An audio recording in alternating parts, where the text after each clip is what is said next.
En manchette ce soir, les élèves de Kitsakik, une fois de plus privés d'école. Des membres de la communauté bloquent l'établissement pour une meilleure gestion. Quand il y a des personnes de l'extérieur qui viennent s'interposer dans nos programmes puis dans notre vie Anishinaabe, à Kitsakik, là, c'est pas correct. Le Bloc québécois revient à la charge pour un bureau de passeport régional. Il faut passer à l'action. Et si le contexte politique justifie que les gens de l'Abitibi-Témiscamingue n'ont pas le droit à un service, bien effectivement, ce gouvernement-là ne mérite plus d'être là. Et l'Institut national des mines réclame de meilleures formations en salle de contrôle.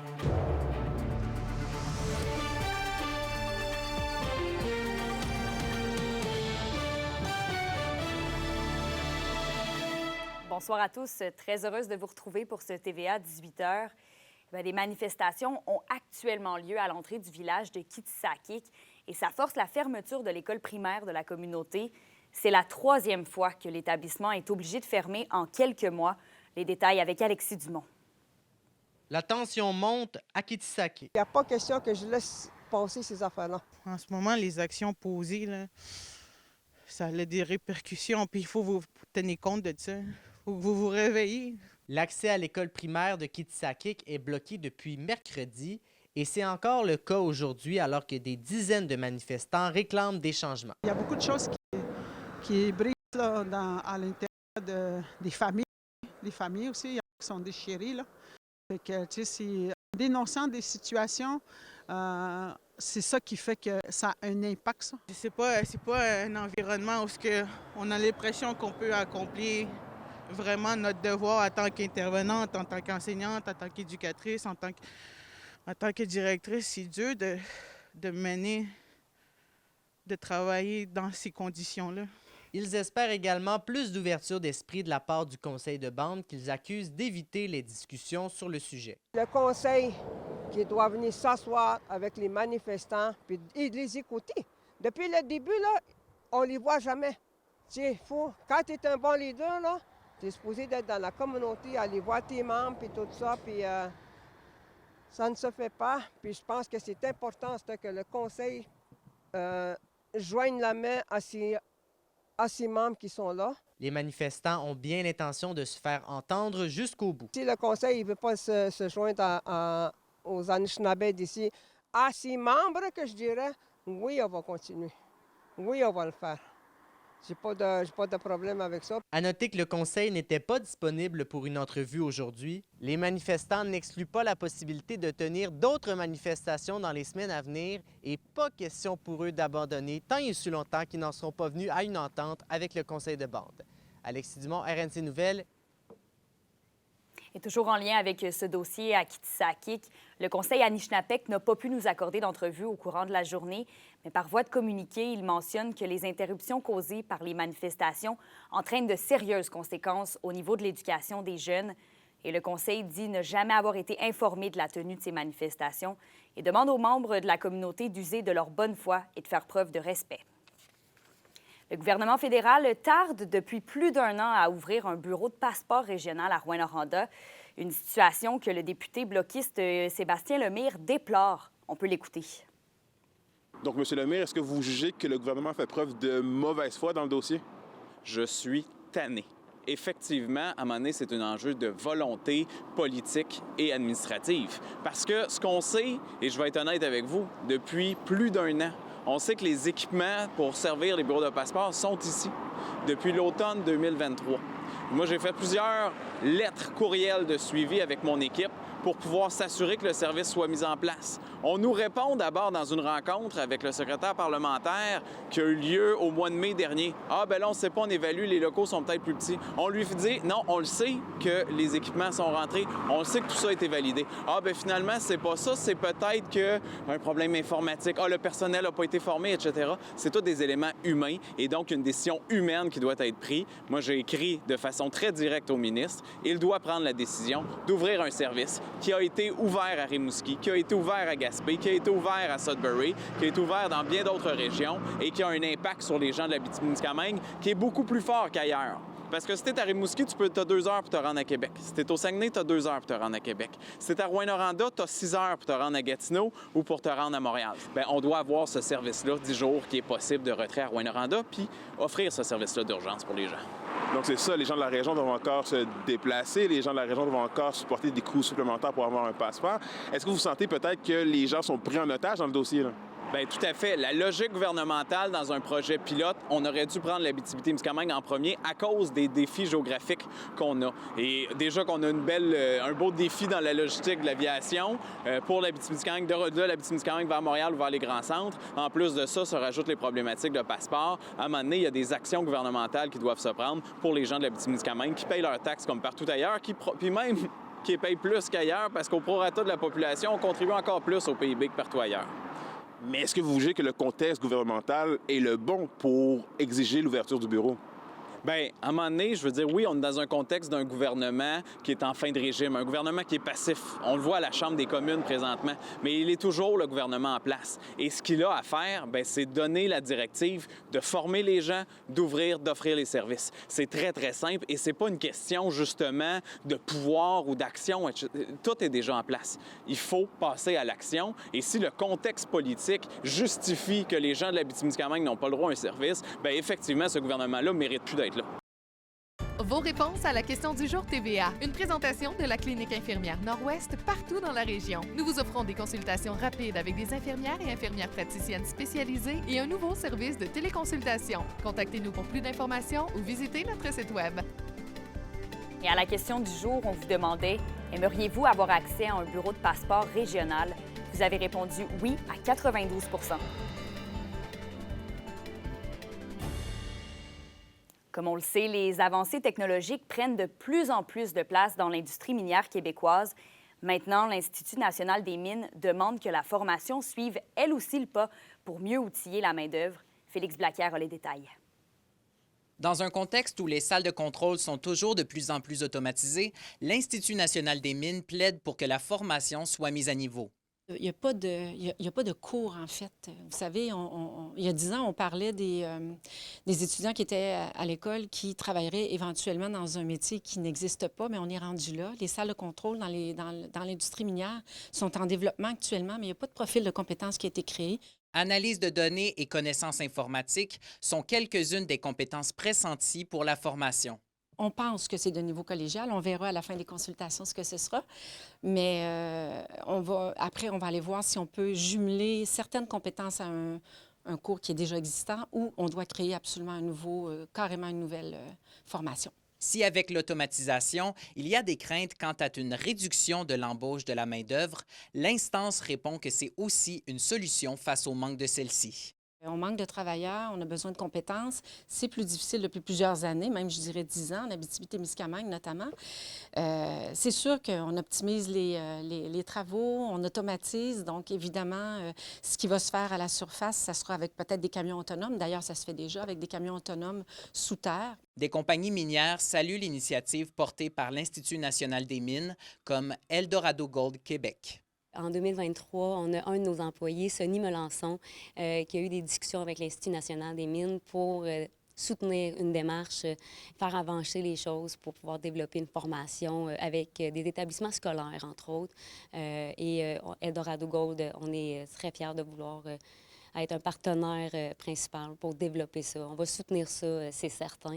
Les consultations sont entamées entre l'Institut et les différents niveaux d'établissements scolaires supérieurs et le profil de compétences devrait être soumis en mars prochain au ministère concerné. Félix Blaquière, RNC Nouvelles, Val-d'Or. Et toujours dans le domaine minier, mais cette fois-ci en lien avec le projet Orne 5 à Rouyn-Noranda, Ressources Falco annonce le renouvellement du comité consultatif. Créé en 2019, il vise à faciliter les communications entre les différentes parties prenantes et trouver des façons de maximiser les retombées sociales et économiques du projet. Le groupe consultatif sera officiellement créé à la suite d'une première rencontre prévue cet hiver. Et d'ailleurs, Falco cherche actuellement des citoyens du secteur d'Alembert et des représentants de groupes environnementaux pour finaliser la composition du comité. Et maintenant, la Ville de la Sarre inaugurait aujourd'hui l'important agrandissement de la Maison du Compagnon, ce centre qui accueille les personnes en situation d'itinérance ou en danger de le devenir. Et Alexandre, on vient carrément doubler la capacité de la maison. Oui, absolument. De 11 personnes qui peuvent y vivre, Kémilia, on passe à plus de 20. Un agrandissement qui était dû et attendu depuis longtemps, selon les intervenants sur place. Le projet est vraiment un exemple de réussite communautaire. Oui, le gouvernement a injecté plus de 800 000 $, mais une levée de fonds locale a aussi permis d'amasser plus de 700 000 $. Une levée de fonds, d'ailleurs, qui avait comme slogan « Soyons solidaires à la rue ». Le défi d'offrir un lieu, oui, aux gens en situation d'itinérance à la SAR, mais également à ceux qui ont un parcours qui peut mener à l'itinérance. On peut écouter Suzanne Blais, la députée d'Abitibi-Ouest, suivie de Gaétan Pelletier, le président de la levée de fonds de la Maison du Compagnon. Ce qui est remarquable à la SAR, ce sont des gens tissés serrés. Et quand ils croient à quelque chose, ça se réalise. La demande est grandissante. Alors, si on veut aider des gens, des jeunes familles aussi, puisque ce que je trouve extraordinaire dans la Maison du Compagnon, c'est qu'il y a des chambres de transition. C'est profond quand tu l'expliques aux gens, dire, écoute, saviez-vous que ça existait? Jusque-là, les gens disent non, on ne savait pas. Tu sais, un papa là, qui est arrivé à une situation dramatique avec ses enfants, là, puis que, je veux dire, le parent a été débalancé, puis que là, on veut reconnecter les enfants, bien, on a les appartements pour ça, qui, au fur et à mesure, ça peut être une journée semaine, après ça, 2 jours semaine. Oui, on l'entend bien, l'Abitibi-Ouest n'est pas épargnée par l'augmentation de l'itinérance. Tout à fait. Les intervenants s'entendent pour dire qu'il ne faut pas sous-estimer le phénomène. Des gens seraient morts de froid dans les rues de la SAR pas plus tard que l'hiver dernier. De voir la Maison du Compagnon être prête à temps pour l'hiver, c'est un soulagement pour la communauté. D'ailleurs, d'autres projets s'en viennent pour la Maison du Compagnon, mais déjà, d'avoir doublé la capacité tout en étant en mesure de diversifier l'offre des services, c'est une énorme réussite, selon Josiane Michaud, directrice clinique à la Maison du Compagnon. On vit, nous, c'est pas l'itinérance chronique, là, comme Montréal, qu'on les voit dormir dehors. Mais je mettrais une bémol là-dessus parce qu'on a de plus en plus de gens qui dorment à l'extérieur, qui se font des campements présentement, là, ici en Abitibi, qu'on ne voyait pas avant. Souvent, on ne veut pas que ça existe, on ne veut pas le voir, fait que c'est pas dans notre cours. Fait que c'est pas toujours facile. Fait que, des fois, on a des embûches. Les gens nous connaissent pas aussi. Souvent, ils ne savent pas ce qu'on fait, puis ben voyons, si vous êtes qui? Fait que, souvent, quand tu n'as pas à faire face à cette situation-là, tu ne sais pas que ça existe. Alors voilà, Kémilia, un pas de plus vers un foyer pour tous en Abitibi-Ouest. Merci, Alexandre. Au plaisir. On poursuit avec la campagne des biscuits sourires Tim Hortons qui est de retour dès lundi prochain, et ce jusqu'au 24 novembre. Les restaurants de Rouyn-Noranda s'allient une fois de plus au Husky pour venir en aide à la banque alimentaire de la ressourcerie Bernard Hamel.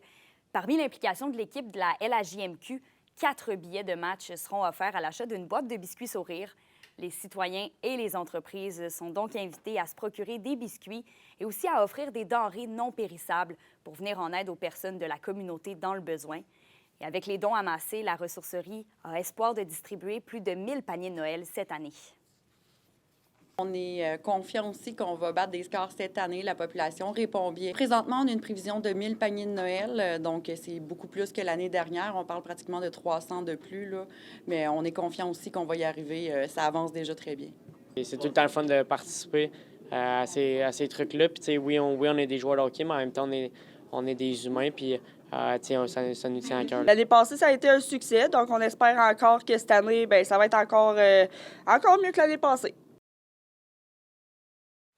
Habitation maintenant, alors que plusieurs logements à prix modique en Abitibi-Ouest étaient vides il y a encore quelques semaines, eh bien aujourd'hui, ils ont presque tous trouvé preneur. La Ville de la SAR confirme que l'Office d'habitation du lac Abitibi a pris en charge les dossiers de location et que 12 logements seront occupés d'ici un peu moins de 3 semaines, soit le 1er décembre. Une rencontre entre l'Office d'habitation et les élus de la SAR, Palmarol, Nord-Métal, La Reine et Dupuis a d'ailleurs eu lieu au début du mois de novembre. L'administration municipale de la SAR se dit satisfaite des efforts du directeur général par intérim de l'OH, Alain Grégoire.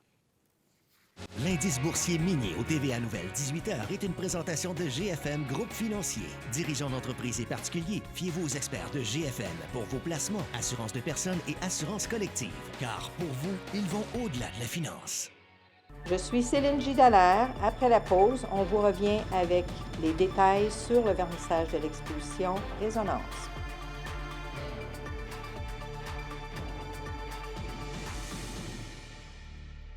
Les Les SADC de l'Abitibi-Témiscamingue et du nord du Québec vous présentent la bonne nouvelle économique TVA.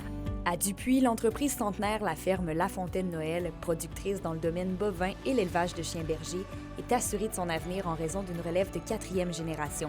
L'entreprise se démarque par ses méthodes de gestion axées sur ses activités innovantes, sa vision de développement et sur son rayonnement dans le secteur agricole et touristique.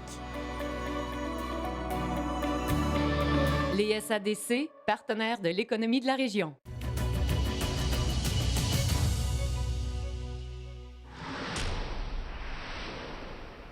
Et au Culturel Justine, il y a le vernissage de l'exposition Résonance ce soir. Jusqu'à 19h ce soir, vous êtes attendus à la galerie Céline J. Dallaire de Rouyn-Noranda. Résonance, c'est une exposition qui comprend 19 artistes de la région. Vous pourrez découvrir les œuvres de Diane Auger, Michel Villeneuve, Karine Hébert et plusieurs autres dans ce 5 à 7 artistique. Tout le monde est invité à découvrir les œuvres d'artistes professionnels de la région. Résonance, c'est un collectif d'artistes. Ça fait un petit bout que j'ai pensé à rassembler les artistes professionnels de la région. C'est sûr que je n'ai pas pu inviter tous les artistes. C'est la première. J'espère pouvoir faire une nouvelle édition à chaque année au même temps de l'année parce que c'est une période festive qui s'annonce. Puis je trouve que c'est un bon moment pour rassembler tous les artistes puis inviter la communauté aussi à participer. Résonance, ça va être vraiment le thème de cette édition-là. Donc, l'an prochain, ça va être Résonance, mais il va y avoir un sujet à explorer. On n'avait pas le temps, en quelques mois, de créer quelque chose. Peut-être que, oui, certains artistes auraient pu, mais là, c'était vraiment de montrer le travail, la démarche de chaque artiste, ce qui résonne en eux, puis faire résonner, justement, leur démarche au niveau de la communauté.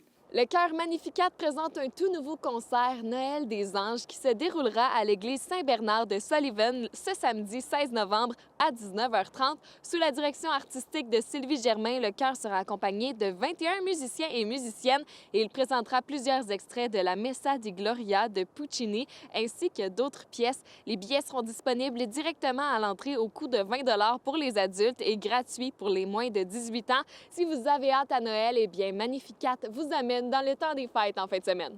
Ils peuvent s'attendre à une belle qualité musicale parce que les choristes ont travaillé très fort. On a travaillé très fort. C'est un répertoire qui est quand même assez difficile, Puccini. Donc, on a 20 musiciens qui nous accompagnent. Des musiciens, on a 15 cordes, 3 cuivres, 4 bois, des timbales, fait qu'on est vraiment... Puis une pianiste hors pair avec Ekaterina Michaelova Tremblay. Donc, c'est vraiment un beau spectacle, une belle qualité sonore. Les Huskies l'ont emporté sur les Foreurs hier pour le 3e duel de la 117 de la saison. On en reparle après la pause.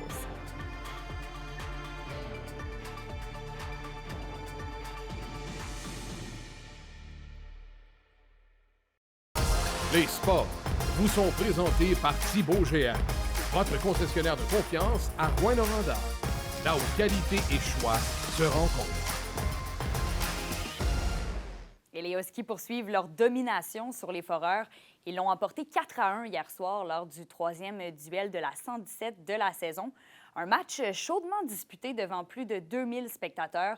La défensive des Huskies a fait la différence avec notamment le capitaine de la Meurthe, Alex Carr, qui a mené la charge avec 1 but et 2 passes.